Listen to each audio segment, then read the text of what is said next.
Hi friends, ಎಲ್ಲರೂ ಹೇಗಿದ್ದೀರಾ? ಚೆನ್ನಾಗಿದ್ದೀರಾ ಅಂದ್ಕೊಳ್ತೀನಿ. Good morning. ಸೊ ನಾನು ತುಂಬ ದಿನದಿಂದ ವ್ಲಾಗ್ ಮಾಡೋಕ್ಕಾಗ್ತಾ ಇರಲಿಲ್ಲ, ಸ್ವಲ್ಪ ಬ್ಯುಸಿ ಇದ್ದೆ ನಾನು ನನ್ನ ಶೆಡ್ಯೂಲು.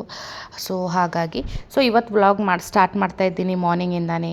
ನನ್ನ ಮಗಳದು ಆ್ಯನ್ಯುವಲ್ ಡೇ ಫಂಕ್ಷನ್ ಇತ್ತು ಸ್ಕೂಲಲ್ಲಿ, ಹಾಗಾಗಿ ಅವಳು ಡ್ಯಾನ್ಸ್ ಪರ್ಫಾರ್ಮೆನ್ಸ್ ಅಂದರೆ ಡ್ಯಾನ್ಸಲ್ಲೂ ಪಾರ್ಟಿಸಿಪೇಟ್ ಮಾಡಿದ್ಲು. ಅವಳಿಗೆ ಡ್ರೆಸ್ಸು ಅವರೇ ಸ್ಟಿಚ್ ಮಾಡಿಕೊಟ್ಟಿದ್ರು. ಕಾಸ್ಟ್ಯೂಮ್ನ ರೆಂಟ್ ಬೇಸಿಸ್ ಮೇಲೆ ತರ್ತಾರೆ ಅವರು ವೆಂಡರ್ ಹತ್ರ, ಆಮೇಲೆ ರಿಟರ್ನ್ ಮಾಡಬೇಕು. ಅದಕ್ಕೆ ಅಮೌಂಟ್ ನಮ್ಮ ಹತ್ರನೇ ತೊಗೊಂಡು ಬಿಡ್ತಾರೆ. ಸೊ ಅವ್ರು ಆಲ್ರೆಡಿ ಡೇ ಬಿಫೋರೇ ಕೊಟ್ಟಿದ್ದರು ನನಗೆ. ಸೊ ಅದು ಡ್ರೆಸ್ನ ಹಾಕಿದೆ. ಮತ್ತು ಅವಳಿಗೆ ಹೇರ್ ಸ್ಟೈಲ್ ಹೇಳಿದರು ಅವರು, ಬನ್ ಹಾಕಬೇಕು ಅವಳಿಗೆ ಅಂತ.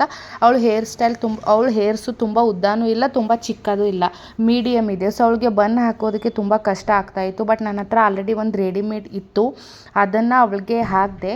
ಪಿನ್ ಎಲ್ಲ ಕಡೆ ಹಾಕಿಬಿಟ್ಟು ಚೆನ್ನಾಗಿ ಕೂತ್ಬಿಟ್ಟಿತ್ತು, ಚೆನ್ನಾಗಿ ಕಾಣಿಸ್ತಾನೆ ಇದ್ಲು. ಅವಳಿಗೆ ಲೈಟಾಗಿ ಮೇಕಪ್ ಮಾಡಿ ಅವಳಿಗೆ ಎಕ್ಸಾಕ್ಟ್ ಸ್ಕೂಲ್ಗೆ 8 ಬಿಡಬೇಕಂತ ಹೇಳಿದರು. ಅವಳಿಗೆ ಸ್ಕೂಲ್ಗೆ ಎಕ್ಸಾಕ್ಟ್ 8 ಬಿಟ್ಟು ನಾನು ನನ್ನ ಮಗ ರಿಟರ್ನ್ ಬಂದು ಫ್ರೆಶ್ ಅಪ್ ಆಗಿ ಬ್ರೇಕ್ಫಾಸ್ಟ್ ಮುಗಿಸ್ಕೊಂಡು ಮನೆಯದೆಲ್ಲ ಕೆಲಸನೂ ಮುಗಿಸ್ಕೊಂಡು ನಾವು ಹೊರಟ್ವಿ ಅವ್ರದ್ದು ಸ್ಕೂಲ್ ಆಡಿಟೋರಿಯಮ್ಗೆ ಎಕ್ಸಾಕ್ಟ್ 9 ಬಟ್ ಅಲ್ಲಿ ಹೋಗಿ ನೋಡಿದ್ರೆ ಆಲ್ರೆಡಿ ಆಲ್ಮೋಸ್ಟ್ ಆಲ್ ಪೇರೆಂಟ್ಸ್ ಎಲ್ಲ ಬಂದಿದ್ದರು. ನಮಗೆ ಸೀಟು ಮಿಡಲಲ್ಲಿ ಸಿಕ್ಕಿತ್ತು, ಫಸ್ಟಲ್ಲಿ ಸಿಕ್ಕಿರಲಿಲ್ಲ. ಹಾಗಾಗಿ ವಿಡಿಯೋಸ್ ಏನಾದರೂ ಮಾಡ್ಕೋಬೇಕಂದ್ರೆ ಸ್ವಲ್ಪ ದೂರ ಅನ್ನಿಸ್ತಾ ಇತ್ತು. ಬಟ್ ಪರವಾಗಿಲ್ಲ, ಚೆನ್ನಾಗಿ ಕಾಣಿಸ್ತಾ ಇತ್ತು ಸ್ಟೇಜ್ ಎಲ್ಲ ಅಂತ ಅಲ್ಲೇ ಕೂತ್ಕೊಂಡು ಬಿಟ್ಟಿದ್ವಿ. ತುಂಬ ಡಿಸಿಪ್ಲಿನ್ ಆಗಿದೆ ಸ್ಕೂಲಲ್ಲಿ. ಆ್ಯಕ್ಟಿವಿಟೀಸ್ ಆಗಿರ್ಬೋದು, ಅವ್ರ ಕರಿಕುಲಮ್ ಆಗಿರ್ಬೋದು, ಅವ್ರಿಗೆ ಮಾಡಿಕೊಡೋ ಥೀಮ್ಸು, ಹೇಳ್ಕೊಡೋದು ಎಲ್ಲನೂ ನನಗೆ ಇಷ್ಟ ಆಯಿತು.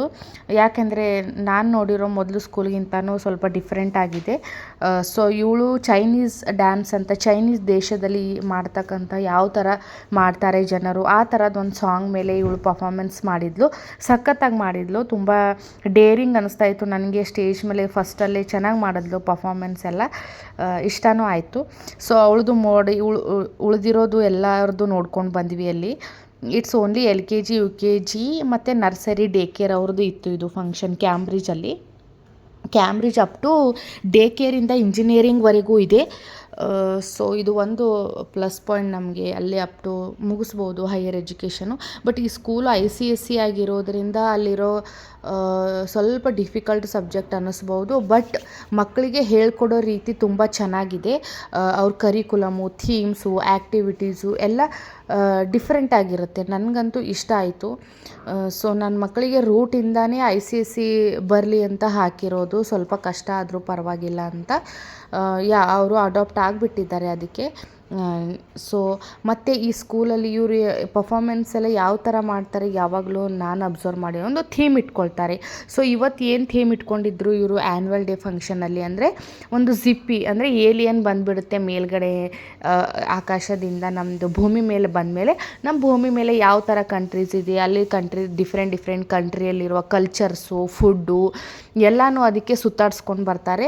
ಸೊ ಅದೇ ಥರ ಅದು ಥೀಮ್ನ ಇಟ್ಕೊಂಡು ಎಲ್ಲ ಮಕ್ಕಳನ್ನ ಡಿವೈಡ್ ಮಾಡಿ ಒಂದು ಕಂಟ್ರಿದು ಸಾಂಗ್ಸ್ನ ಅವರಿಗೆ ಪ್ರಿಪೇರ್ ಮಾಡಿದರು ಮಕ್ಕಳಿಗೆ. ಡ್ಯಾನ್ಸ್ ಆಗಿರ್ಬೋದು, ಸ್ಟೋರಿ ಟೆಲ್ಲಿಂಗ್ ಆಗಿರ್ಬೋದು.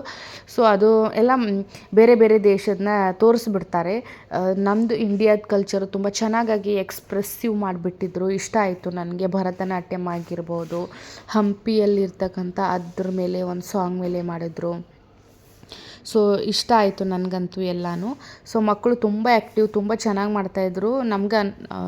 ನಮಗೆ ಅನ್ನಿಸ್ತಾನೇ ಇರಲಿಲ್ಲ ಇಷ್ಟು ಚಿಕ್ಕ ಮಕ್ಕಳಿದ್ದಾರೆ ಅಂತ. ಸೊ ಅವರು ಆ ಲೆವೆಲ್ಗೆ ಪರ್ಫಾರ್ಮೆನ್ಸ್ ಮಾಡಿದರು. ಅಷ್ಟು ಸ್ಟೇಜ್ ಮೇಲೆ ಅಷ್ಟು ಜನದ್ರ ಮಧ್ಯೆ ಮಾಡೋದು ಈಸಿ ಅಲ್ಲ ಮಕ್ಕಳಿಗೆ, ಬಟ್ ಸ್ಟಿಲ್ ಮಾಡಿದ್ರು. ನಾವು ಶಾಕ್ ಆದ್ದೆ, ಎಷ್ಟು ಚೆನ್ನಾಗಿ ಮಾಡ್ತಾಯಿದ್ದಾರೆ. ಅವರು ಮಾತಾಡೋದಿರ್ಬೋದು, ಅವ್ರ ಕಮ್ಯುನಿಕೇಷನ್ ಇರಬಹುದು. They are still 4 to 5 years, but ಎಷ್ಟು ಚೆನ್ನಾಗಿ ಮಾಡಿದ್ರು ಅಂದರೆ ವರ್ಡ್ಸಲ್ಲಿ ಎಕ್ಸ್ಪ್ರೆಸ್ ಮಾಡೋಕ್ಕಾಗ್ತಾ ಇರಲಿಲ್ಲ, ಅಷ್ಟು ಚೆನ್ನಾಗಿ ಮಾಡ್ತಾಯಿದ್ರು. ಸೊ ತುಂಬ ಚೆನ್ನಾಗಿ ಪ್ರಿಪೇರ್ ಮಾಡಿದರು ಇದ್ರ ಬಿಹೈಂಡ್ ಅವರಿಗೆ ಅನಿಸುತ್ತೆ ನನಗೆ. ಇದು ನಾನು ವಿಡಿಯೋದಲ್ಲಿ ತೋರಿಸ್ತಾ ಇರೋದು ಆಫ್ರಿಕನ್ ಡ್ಯಾನ್ಸು. ಸೊ ಹೀಗೆ ಆಫ್ರಿಕಾನು, ಚೈನೀಸು, ಸ್ಪೇನು ಮತ್ತು ಡಿಫ್ರೆಂಟ್ ದೇಶದ ಕೆಲವೊಂದು ಡ್ಯಾನ್ಸಸ್ನ ಮಾಡಿದ್ರು. ಸೊ ಅದನ್ನೆಲ್ಲ ನೋಡ್ಕೊಂಡು ಬಂದ್ವಿ. ಅವ್ರದ್ದು ಏನಂದರೆ ಇದೇ ಥರ ಥೀಮ್ನ ಮಕ್ಕಳನ್ನ ಜಸ್ಟ್ ಲೈಕ್ ಪ್ರಾಕ್ಟೀಸ್ ಅಂತ ಮಾಡಿಸಲ್ಲ, ಅವರು ಫುಲ್ ಬಾಡಿಯಲ್ಲಿ ಅದು ಇನ್ವಾಲ್ವ್ಮೆಂಟ್ ಆಗಿರುತ್ತೆ.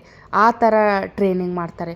ಸ್ಟಡಿಯಲ್ಲಾಗಿರಬಹುದು ಅಥವಾ ಈ ಥರ ಡಿಫ್ರೆಂಟ್ ಆ್ಯಕ್ಟಿವಿಟೀಸಲ್ಲಾಗಿರಬಹುದು. ಸ್ಟಡಿನೂ ಕೂಡ ಜಾಸ್ತಿ ಹೋಮ್ವರ್ಕ್ ಕೊಡೋದು ಅಥವಾ ಪ್ರೆಝರ್ ಹಾಕೋದು ಈ ಥರ ಇರಲ್ಲ. ನಾನು ICSE ಅಂದ್ಕೊಂಡ್ರೆ ತುಂಬ ಇರುತ್ತೆ ಅಂದ್ಕೊಂಡಿದ್ದೆ. ಸಬ್ಜೆಕ್ಟ್ ಜಾಸ್ತಿ ಇದ್ದರೂ ಕೂಡ ಅದನ್ನು ಧಾರಾಳವಾಗಿ ಕಲಿಸ್ಬಿಡ್ತಾರೆ. ಅವ್ರಿಗೆ ಬರ್ಡನ್ ಅನಿಸೋದಿಲ್ಲ ಮಕ್ಕಳಿಗೆ. ಸೊ ಆ ಥರ ಟ್ರೈನ್ಡ್ ಟೀಚರ್ಸ್ ಇದ್ದಾರೆ ಅಲ್ಲಿ ಅನಿಸುತ್ತೆ ನನಗೆ. ನನ್ನ ಮಕ್ಕಳಿಗೆ ಇಲ್ಲಿ ಕ್ಯಾಂಬ್ರಿಜ್ದಲ್ಲಿ ಹಾಕಿದ ಮೇಲೆ ತುಂಬ ಡಿಫ್ರೆಂಟಾಗಿ ನಾನು ಅಬ್ಸರ್ವೇಷನ್ ಮಾಡಿದ್ದೀನಿ. ಅವ್ರದ್ದು ಪ್ರೋಗ್ರೆಸ್ ಆಗಿರ್ಬೋದು, ಕಮ್ಯುನಿಕೇಷನ್ ಆಗಿರಬಹುದು, ಎಲ್ಲನೂ ಲಾಟ್ ಆಫ್ ಚೇಂಜಸ್ ಇದೆ ಅವ್ರಿಗೆ ಅನಿಸಿರೋದು ನನಗೆ. ಸೊ ಇವತ್ತಿನ ವ್ಲಾಗ್ ಇಷ್ಟೇ ಗಾಯ್ಸ್. Thank you.